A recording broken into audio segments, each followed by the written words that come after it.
Discuss करेंगे इसकी types को।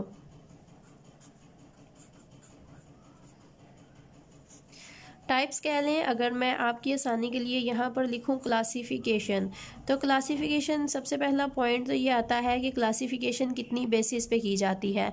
मेनली सॉल्वेंट एक्सट्रैक्शन की जो हम टाइप्स बनाते हैं उनके लिए हमारे पास टोटल आती हैं 3 बेसिस। पहला हमारे पास अकॉर्डिंग टू सिस्टम, सिस्टम के अकॉर्डिंग हमारे पास सॉल्वेंट एक्सट्रैक्शन होती है मेनली 3 तरह की। एक को हम कहते हैं simple, this is simple solvent extraction. दूसरी हमारे पास होती है डबल, इसको आप सिंपल कह सकते हो, अगर चाहो तो आप इसको सिंगल भी कह सकते हो। नेम से ही अंदाज़ा हो जाएगा, एक्सट्रैक्शन सिर्फ एक बार परफॉर्म की जाएगी। इसको हम कहते हैं this is 1 and this is double. Double मतलब कि 2 दफ़ा एक्सट्रैक्शन परफॉर्म की जाएगी। और जो थर्ड हमारे पास आती है डैट इज़ मल्टीपल। मल्टीपल में हम सीरीज़ ऑफ ट्यूब्स यूज़ करते हैं यहाँ पर।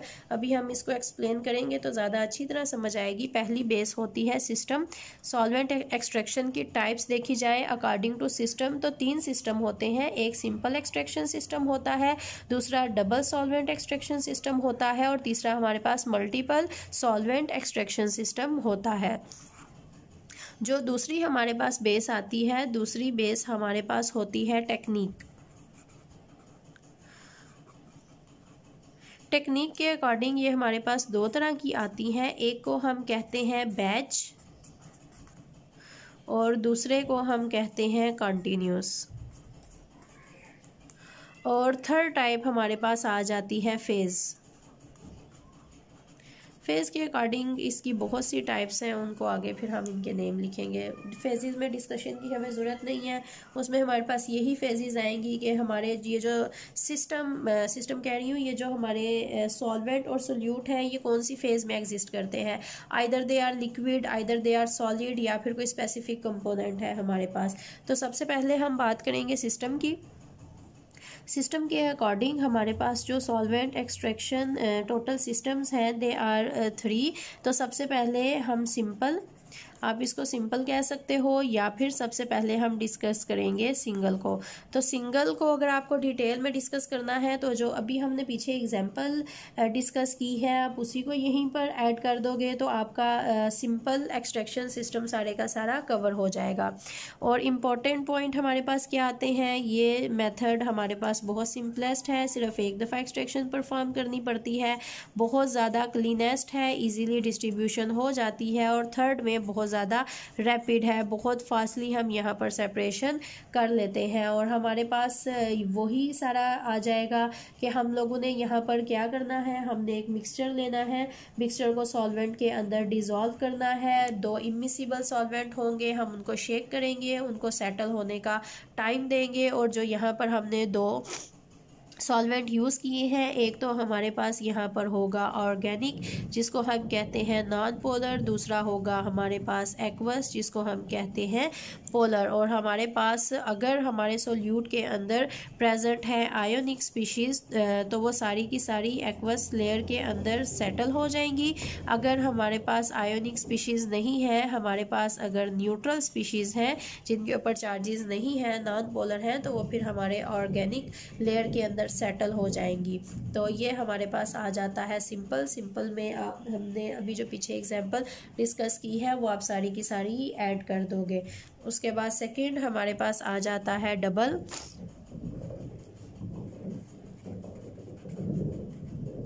अब डबल में हमारे पास क्या होता है, जब हमारे पास हमने सेपरेशन करनी है और हमें पता है कि ये जो हम सेपरेशन कर रहे हैं ये हमारी कभी भी कंप्लीटली अचीव नहीं होगी एक सिंगल स्टेप में, तो फिर हम क्या कहते हैं, एक सिंगल एक्सट्रैक्शन में अचीव नहीं हुई तो फिर हम क्या करते हैं, फिर हम इसको कंप्लीट करने के लिए हम सेपरेट एक्सट्रैक्शन करते हैं। या अगर मैं सिंपली इसकी बात करूं तो सबसे पहले हमने क्या करना है, हमने यहाँ पर यूज़ करनी है 2 ट्यूब्स। अब 2 ट्यूब्स किस तरह से हम यहाँ पर ड्रा कर लेते हैं ताकि हमें क्लियर आ जाए हो जाए कि हम क्या बात कर रहे हैं। तो हम यहाँ पर पियर शेप ड्रा करने की कोशिश करेंगे। आप लोग जब ड्रा करोगे तो बहुत ज़्यादा नीट पेपर में ड्रा करोगे ताकि आप लोगों को फुल मार्क्स मिले। ये हमने ले ली, हमने 2 ट्यूब्स लेनी है। तो आप चाहो तो इसको 1 कह सकते हो, चाहो तो ए कह ले, ए भी कहना ज़्यादा आसान है 1 2 से। तो ये हमारी हो गई सेकंड। आप लोग कोशिश किया करें पहले लेड पेंसिल से ड्रा करें, फिर उसके ऊपर उसको नीट करके तो रेस कर लें। अगर रेस करने का टाइम ना हो तो ना करें, लेकिन डायग्राम नीट बनाएं, इससे बहुत अच्छा इंप्रेशन पड़ेगा। हमने यहाँ पर 2 ट्यूब्स ले ली, एक को हमने 1 कह दिया, दूसरी को हमने 2 कह दिया। अब एग्जाम्पल नहीं लेंगे, यहाँ पर हम सिर्फ जनरल मेथड को डिस्कस करेंगे कि हमने करना क्या है। हमने सबसे पहले क्या करना है, हमें 2 यहाँ पर चाहिए। ये देखें, चलें हम यहाँ पर बीकर बनाते हैं। ये है सबसे पहला, मैंने इसको भी कह दिया, इसको बीकर 1 कह लेते हैं। चलें, ये बीकर 1 है और यहाँ पर एक्वस लेयर है, मतलब कि यहाँ पर वाटर मैंने सिंपल ही लिख दिया। अब हमने सबसे पहले क्या करना है, fixed amount of an aqueous solution of known pH.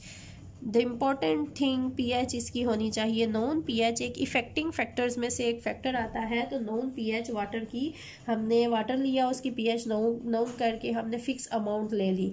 अब सेकेंडली हमने क्या करना है, polar mixture in aqueous solution to be separated in the tube 1 and added a fix amount of chloroform.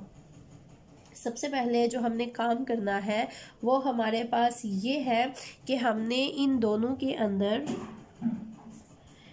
मैंने इन दोनों ट्यूब्स के अंदर एक को 1 एक को 2 कहा, यहाँ पर हमने वाटर ऐड कर देना है। स्टैंड में हमने इनको सेट किया हुआ है, दोनों के अंदर फिक्स अमाउंट ऑफ वाटर हमने यहाँ पर ऐड कर दिया है। और हमें पता है कि जो हमने कंपोनेंट सेपरेट करना है वो कंपोनेंट हमारे पास प्रेजेंट है इस वाटर के अंदर। अब हम क्या करेंगे, हमने यहाँ पर एक और बीकर लिया, उस बीकर के अंदर हम अपनी ऑर्गेनिक फेज़ लेंगे। ऑर्गेनिक फेज़ में हमने यहाँ पर ले लिया है क्लोरोफॉर्म। क्लोरोफॉर्म आपको पता है ऑर्गेनिक सॉल्वेंट है, इसको ऑर्गेनिक सॉल्वेंट के तौर पे यूज़ किया जाता है। तो सबसे पहले हम क्या करेंगे, जो हमारे पास ट्यूब ए है इसके अंदर हम यहाँ पर ऐड करेंगे क्लोरोफॉर्म को। जब हम क्लोरोफॉर्म को यहाँ पर ऐड करेंगे तो ऐड करने के बाद इसको अच्छी तरह से शेक करेंगे। शेक करने के बाद यहाँ पर हम इसको टाइम देंगे सेटल होने के लिए। जब ये सेटल हो जाएगा हमारे पास, तो फिर हम क्या करेंगे, यहाँ पर हम बीकर लगाएंगे, नीचे इसके नोज़ल से वाटर लेयर को यहाँ से एक्सट्रैक्ट करेंगे और क्लोरोफॉर्म लेयर को निकालेंगे। पानी में से तो हमने कंपोनेंट को निकालना था, तो पानी लेयर को हम निकाल के साइड पे रख देंगे। यहाँ से क्लोरोफॉर्म जो हमने निकाला है, ये जो हमारे पास यहाँ पर आया है क्लोरोफॉर्म, इस क्लोरोफॉर्म को, इस वाले क्लोरोफॉर्म को हम ऐड करेंगे यहाँ पर। अब इस क्लोरोफॉर्म को यहाँ पर ऐड करने के बाद हम अच्छी तरह से शेक करेंगे। शेक करने के बाद जब हम इसको टाइम देंगे सेटल होने के लिए, ये सेटल हो जाएगा, तो फिर हम क्या करेंगे, हम बीकर के अंदर यहाँ से सारे का सारा वाटर लेयर को अलग कर लेंगे और क्लोरोफॉर्म लेयर को अलग कर लेंगे। तो ये हमारे पास आ जाता है डबल, जिसमें हम 2 ट्यूब्स लेते हैं। इस तरह से एक्वस लेयर पहले से ऐड कर देते हैं। जो ऑर्गेनिक लेयर है वो हम यहाँ पर पहले ऐड करते हैं, वहाँ से जितनी उसमें से वाटर में से जितनी एक्सट्रैक्शन हो सकती है वो एक्सट्रैक्शन कर लेते हैं, फिर इसको यहाँ से निकालते हैं। या फिर आप ये कह लो कि जो हमारा कंपोनेंट है, जो हमारा सोल्यूट है, वो इस क्लोरोफॉर्म के अंदर प्रेजेंट है। क्लोरोफॉर्म में से हमने इसको निकाल के वाटर में करना है, तो वाटर हमने यहाँ पर फिक्स ऐड कर लिया। ये क्लोरोफॉर्म हमने पहले ऐड किया, इसको हमने अच्छी तरह से शेक किया, जितना भी कंपोनेंट क्लोरोफॉर्म के अंदर था वो सारे का सारा इस वाटर में आ गया और वाटर को निकाल के हमने साइड पे रख लिया। फिर इसी क्लोरोफॉर्म को हमने यहाँ पर ऐड किया कि अगर अभी भी इसके अंदर कोई भी सोल्यूट के पार्टिकल्स प्रेजेंट है तो हम इनको दोबारा शेक करेंगे और वो पार्टिकल यहाँ से रिमूव होके वाटर लेयर के अंदर आ जाएंगे।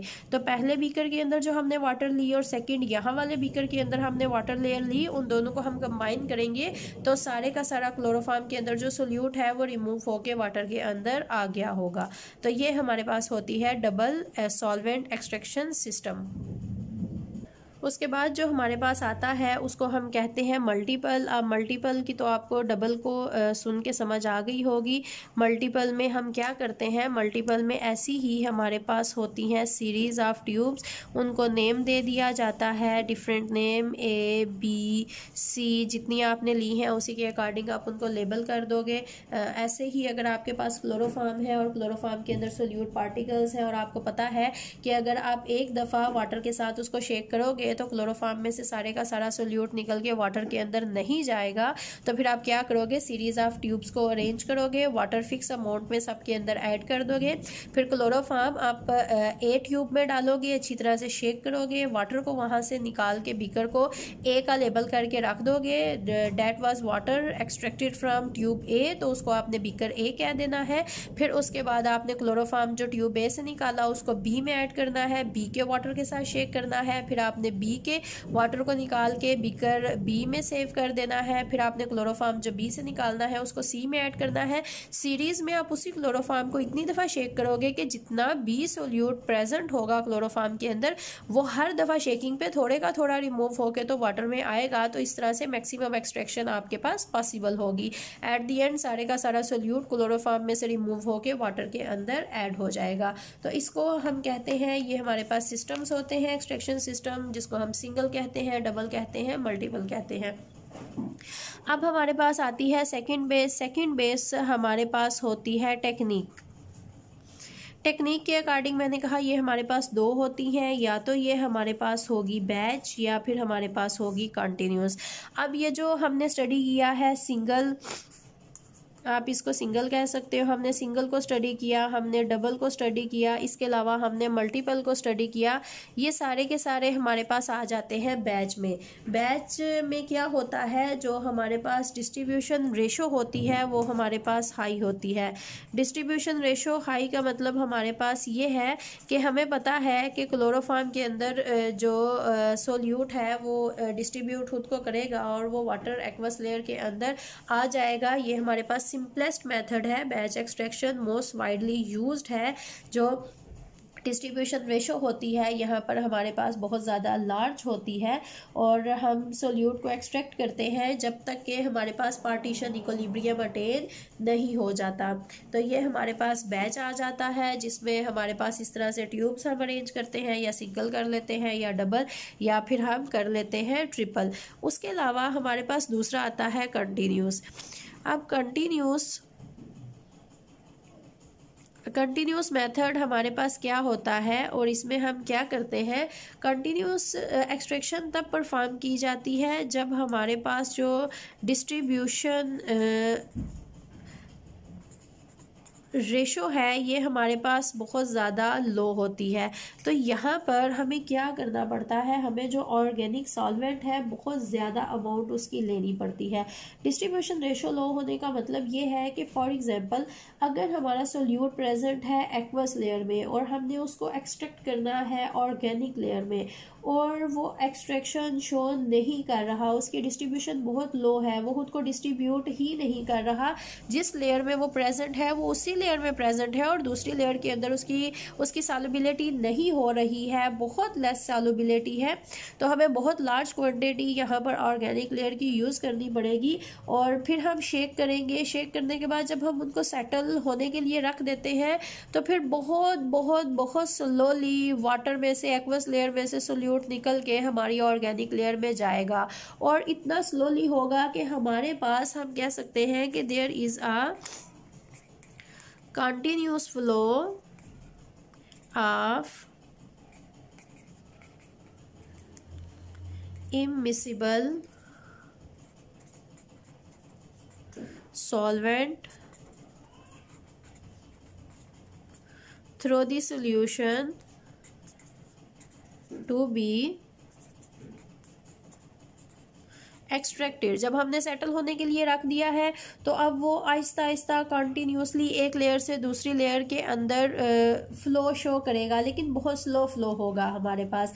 ये जो हम कहते हैं कि पार्टीशन, हमारे पास पार्टीशन इक्विलिब्रियम अटेन हो जाता है, तो यहाँ पर जो हमारे पास पार्टीशन इक्विलिब्रियम है may not be attain. May not be attain का मतलब है कि अगर हम कहते हैं कि हमारा सोल्यूट सारे का सारा वाटर में से निकल के ऑर्गेनिक लेयर में आ जाए, जो कि हमारे ये बैच प्रोसेस में होता है, तो कंटिन्यूस में ऐसा नहीं होता।